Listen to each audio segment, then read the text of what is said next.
Hi, magandang araw po sa inyong lahat for our third reading for the day. Tingnan naman po natin kung ano naman po ang mangyayari o makikita natin sa ating third reading of the day today, no? Tingnan po natin kung ano po ang makikita natin na mensahe sa inyo. Sana po ay napanood nyo na po yung first, second, and third reading kahapon. At yung, of course, yung first and second reading ngayon bago po kayo tumalon dito sa third reading of the day. No, tingnan po natin kung ano po ang ating makikita para naman po sa third reading of the day today.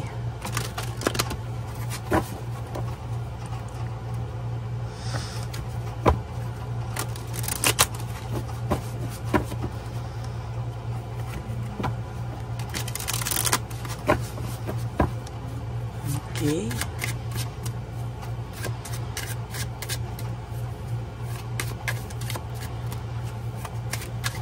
Dadasahin po nating maigi, no? Para nakita nyo po na talagang binabalasan natin ang ating mga baraha.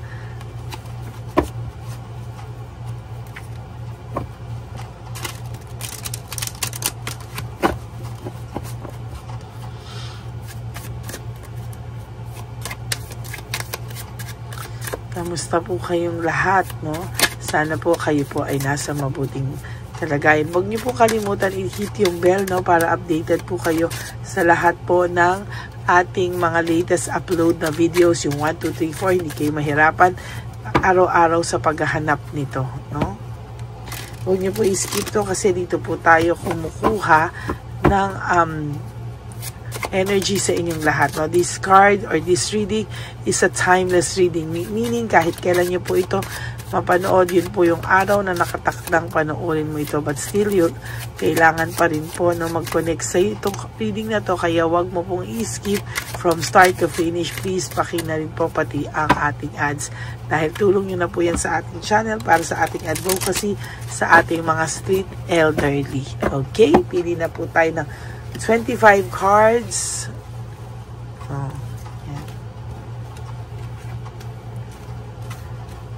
Marami po ito. So, 25 lang po ang pipiliin natin. Okay? Pili na po tayo. 1, 2, 3, 4, 5, 6, 7, 8, 9, 10, 11, 12, 13, 14, 15, 16, 17, 18, 19, 20, 21, 22,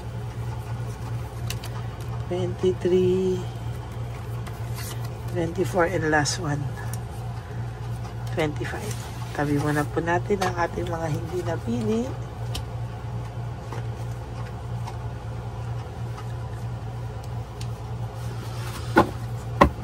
Start na po tayo for our third reading for the day. Okay. So, marami po siyang pinagsisihan na desisyong hindi pinag-isipan. Marami po siyang impulsive decision. Marami po siyang desisyon or alam mo yun, spare of the moment or yung biglaan po na naramdaman niya, like pag nararamdaman niya po na kailangan niyang depensahan yung sarili niya. Naku, kung ano na po na po masasabi nito. Marami po siyang mga defensive na ginawa or para sa decision niya lang po, no? Talagang yan po yung nakikita ko, no? Akala niya po kasi nung una hindi ganyan na mahal. Akala niya po nung una umay na siya sa iyo, sa samahang meron kayo. Parang gusto po nito ng bagong mundo. Kaya po para hindi po siya mapasama, ang ginawa niya po, siya po mismo yung gumawa ng mga blame sa iyo, no? So napasama ka po talaga sa tao, ikaw po talaga yung sinisi niya, ikaw po yung pinasama niya para hindi po mag-reflect hindi po mag-reflect sa kanya yung mga nangyari, no? So nakikita ko po dito, parang ikaw po yung kanyang, ikaw po talaga yung napasama sa dito. Pero wag ka pong mag-alala kasi akala niya po hindi ka na niya mahal. Meron po siyang self-confidence nung araw na habang ginagawa niya to, alam niya po na paniniwalaan siya ng tao. Alam niya po na yung pagbaliktad niya sa iyo is somehow pati ikaw maniniwala, no? Pati ikaw, i-questionin mo po yung sarili mo kung kasalanan ko ba talaga, no? Pero somehow at the back of your mind, alam mong hindi mo kasalanan. Ngayon po nagre-reflect siya, no? Parang ang pakiramdam niya, hindi naman siya naging successful, no? Hindi naman po siya talaga naging successful na mapasama ka, no? Actually, it's the other way around. Bumaliktad sa kanya, nalaman po ang mga katotohanan, ano? At talagang nagre-reflect siya na parang bumalik sa kanya, lahat ay lumabas. At ngayon, alam na po ng mga tao ano po ang katotohanan, ano? Mixed emotions po siya sa mga oras na ito. Siya po ay may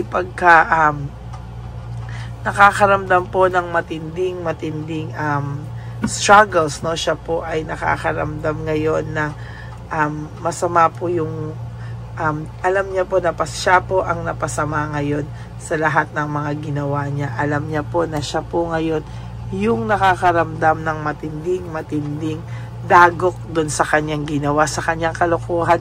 So bumabalik po sa kanyang lahat talaga. Pati po yung alaala niya, bumabalik din po sa kanya lahat po yan, no? Naiisip niya ngayon, no? Ay, kasi siya medyo mabigat po ang cards talaga ng person yun. Talagang medyo matindi, no? Kaya po hindi ako makapag-reading ng iba kasi na parang nasusundan. Naging teleserye na po ako tuloy, no? Card serye, no? Dito lang po kayo makakita ng card serye. Ayan, no? Talagang dalawa, talagang naisip niya po yung inyong connection, yung inyong union, yung inyong partnership. Talaga pong naiisip niya, talagang bumabalik-balik sa kanya sa mga alaala niya ngayon, ano? Pero hindi po ito makapagdesisyon, ano? Yun po, yung pagdidesisyon po, medyo talo pa siya doon, ano? Hindi niya pa po kasi mapagdesisyonan ang mga bagay-bagay na ito sa buhay niya, no? Very disorganized po siya ngayon, and sa nakikita ko po ay hindi po ito mapapanatag, no? One of these days po talagang marirealize niya o talagang maiisip niya na bakit ba siya nagkaganyan. Bakit ba, talagang kanina nga po, di ba, sinabi ko sa I don't know, first ba yun or second reading, na parang talagang ano siya, no? Parang naalagaan mo daw siya, pero ngayon ano daw ang nangyari sa kanya. Gusto po nitong mag-rest muna. Alam niya po sa pag-iwan mo, pag-iwan niya sa iyo, sa kanyang leaving behind, walking away niyang peg, ay talagang binalikan din po siya ng tadhana, no? Kaya sa ngayon, ito pong taong to ay medyo nasasaktan din po siya sa mga oras na to, no? At sa nakikita, ayan po, sinabi ko na, sinagot pa ako na ulit ng baraha, kinonfirm niya pa po sa inyo talaga na yan.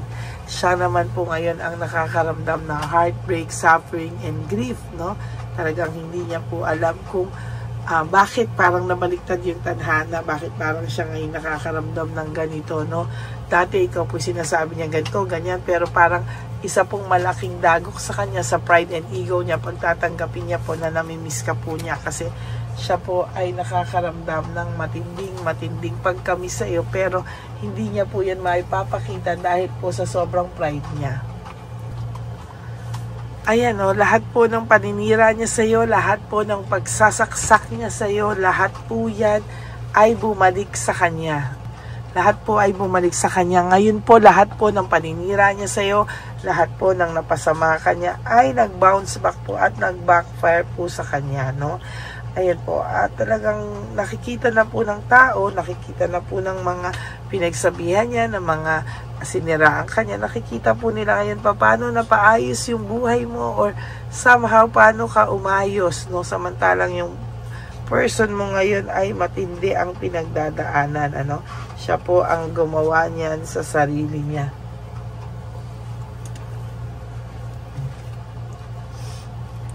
Siya po yung naa-anxiety, siya po yung naa-anxiety, siya po yung talagang tinamaan ng lintik, no? Siya po talaga yung nakakaramdam ngayon ng matinding dagok sa kanyang buhay, no? Siya po yung nakakaramdam ngayon ng kahit papano, siya po ngayon talaga yung nakakaramdam ng trauma, anxiety. Alam niyo po ba sa gabi hindi ito nakakatulog? Kaya ayan po, no? Nararamdaman mo po yan, no? Minsan natutulog ka na, magigising ka, hala, bakit naman hindi na ako makatulog? Parang ngayon po bumabalik sa kanya, pati po tuloy ikaw nababalikan, ano? Pati po tuloy ikaw hindi nakakatulog or nagigising ka sa iyong pagtulog kasi po naiisip ka po ng person mo, no? So, yan po ang nakikita ko. Talagang naiisip ka po niya. Pero wala po siyang magawang any initiatives, no? Or any ngayon. Kasi po, nalulungkot po ito. At sa nakikita ko po dito ay talagang hindi niya po alam kung paano po niya lulusutan yung mga nagawa niya sa iyo. Kasi ayaw niya pong masira sa iyo ng tuluyan or ayaw niyang masira. Gusto niya, ikaw pa rin yung makaramdam na meron siyang ikaw pa rin po yung makaramdam, no? Na talagang hindi niya po talagang ayaw niya kasing aminin na nagkaroon po siya sa iyo ng kasalanan. Ang gusto niya po, ikaw po yung mag-guilty at ikaw din po yung mag-guilty at ikaw din po yung magsasuffer, no, ng guilt para po pag binalikan kanya po ay ipong mabilis na lamang, no? Yan po yung masaklap na katotohanan na parang bakit naman ganun, no? Nagkasala na siya pero parang ayaw niya pa rin aminin sa iyo, no? Parang ang gusto niya pa din is ganyan, no? Ang gusto niya pa rin is somehow ay masasaktan siya na aminin na kasalanan niya, na parang lalo nang babagsak daw ang ego niya kapag ganyan ang nangyari, no? Namimiss niya po yung masaya niyong samahan, namimiss niya po yung inyong home celebration, na parang pag nasa iyo daw po siya nung araw ay masayang masaya siya, no? Parang ba't daw ganun ang pakiramdam niya. Ina-isolate niya na po ngayon, hindi niya na po kinakausap yung mga same persons masyado, na kung saan ka po niya napasama, kung saan ka po niya siniraan, napapasama na po siya sobra, no? At sa nakikita ko, sumasama po yung loob niya kasi parang nakikita niya na nagda-doubt din sa kanya yung mga tao sa ngayon, na parang feeling niya, hindi din siya, hindi din talaga siya, parang feeling niya, hindi na rin siya pinaniniwalaan kasi ang balita sa kanya, ang ayos mo na, ang ganda-ganda mo, or ang gwapo-gwapo mo, no? Parang umayos ka na, yung buhay mo, ngayon, anong nangyari, no? Parang, ayan, parang siya po, sa kanya po bumalik yung katotohanan. Sabi ko po sa inyo, living well is the best revenge, no?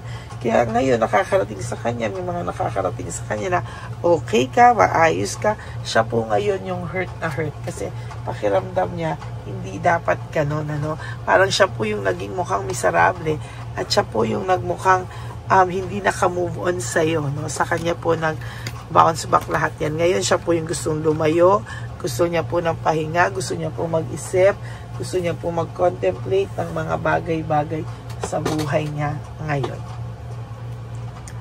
Meron din po itong financial struggles, no? Dinadaan niya po kasi sa pera-pera, yung lungkot, no? Dinadaan niya po sa pera-pera lahat. Kaya ngayon, ayan po yung nangyari sa kanya. Hindi naman po siya happy sa buhay niya, at kung ito po ay nadaan sa material na bagay o pinagpalit ka nito sa feeling niya, mas may mapapala siya, ayan po yung nangyari sa kanya. Burnout and overstress. Ang tao pong ito ay talagang nakakaramdam ngayon ng depression, burnout, over fatigue, overstress, no? Talagang yan po ang dagok sa kanya ng tadhana. Mahirap po yan, yung araw-araw gigising ka, akala mo may problema ka na agad, nababagabag ka na kaagad, pero parang hindi mo alam kung ano yung nagpapabagabag sa'yo, o alam mo pero ayaw mo lang harapin, no? ayaw mo lang harapin. Sa totoo lang. Yan. Ang dami po talaga niya. Nabunot ko rin po yan kanina. Hindi ko lang po sure. Tama sa second reading kasi oracle pala yung ginamit ko sa first reading. So, yan po, oh. Disconnected po siya, no? Ang dami niya pong iniisip. At talagang sa panahon ngayon, hindi niya inaakala po na makakaramdam siya ng too much pain. At hindi niya po alam na sa kanya babalik lahat ng ginawa niya. At talagang binalikan daw siya talaga ng tadhana. Ayan, oh.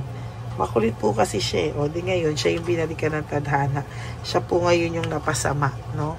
Bumaliktad lahat at nalaman ang katotohanan na siya po ang may kasalanan kung ano man po ang nangyari sa inyo and hindi po ikaw, no?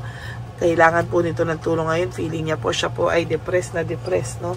Talagang bumaliktad po sa kanya kasi lahat ng katotohanan, lahat ng nangyari ay bumalik sa kanya. Kaya ngayon po, wala rin po itong maiharap sa ibang tao, no? Talagang yung ginawa niya po kasi sa'yo, nag-backfire sa kanya, no? Niloko din naman po siya ng third party or naghahanap na naman po ito ng ibang third party at ng ibang mapapagkabalahan. Pero alam mo po na walang kapupuntahan, no? Wala pong kapupuntahan. For those of you na naghiwalay sila ng third party na una, ayan, wala po silang kapupuntahang dalawa. Yan po ang sinasabi ko sa iyo. Ayun, ginusto niya po kasing umalis, kung sinusto niya pong iwanan ka, ngayon po nag-backfire sa kanya lahat ng yan, ano? At siya po ang nakakaramdam ngayon ng grief, self-pity, loss. Ayan po ang kanyang ang nangyari sa kanya, nabalikan po siya ng bonggang-bongga ng tadhana. Okay? So that's it for your third reading of the day. I hope na naka-resonate po kayo, and if you do, can you please give me a like and comment down below kung kayo po ay naka-resonate at naka-relate po dito sa aking reading of the day. Okay? Maraming salamat po sa inyong lahat. And for those of you po na gusto magpa-private reading sa akin, you may reach me at Lady Lee Elena, that's L-A-D-Y-L-Y, Elena, that's my only official and legit FB and Messenger account.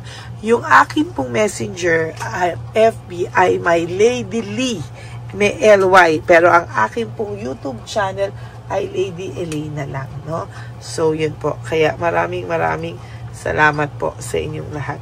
Okay? At, ano po ba ang billing ko sa inyo? Araw-araw ako nagbibiling sa inyo. Sana po ay ginagawa nyo, ha? You have to wake up for today. You do 3 things that will make you happy for today. Prioritize yourself. Be grateful that we are still alive at meron po tayong panahon para tayo ay bumawi sa ating mga sarili, paguhin ang ating mga mali na nagawa sa ating mga sarili. Let's forgive ourselves, and then mahalin nyo po ang sarili nyo, because self-love is still the best love of all. And you have to also realize that life is so short. Don't make it shorter by stressing yourself from all the pains and heartaches na binigay sa inyo ng kahapon. Just surrender everything to the divine universe and just let go and let God write your life and love story. Ako po ay magbabalik. Titingnan ko po kung kaya ko pang magbalik ng bonus reading for today. But for the meantime, you have to relax, enjoy, sit back, and wait for my reading po. Okay? I love you all. God bless you. And huwag po kayong malulungkot, ha? Maraming salamat. Please, no skipping of ads. Tulong nyo na po yan sa ating channel. And for those of you who would like to give me a super thanks po for this video, I would really appreciate that from the bottom of my heart. Lalo na po tayo po ay nag-iipon na po para sa ating susunod na ating One Love a Day. Okay? God bless you all, and mahal na mahal ko po kayo, at huwag po kayong malulungkot. Bye!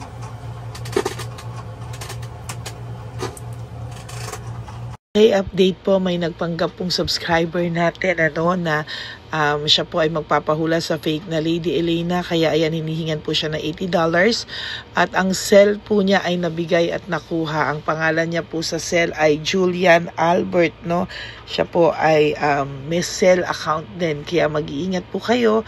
Ayan po, no, kung sino man po yung scammer na Julian Albert na yan, no, iinsensuhan po natin yan para siya po ay makonsensya. Kung wala man po siyang konsensya, at least po bumalik sa kanya lahat po ng kanyang ginagawa, at maling-mali po yan, ano.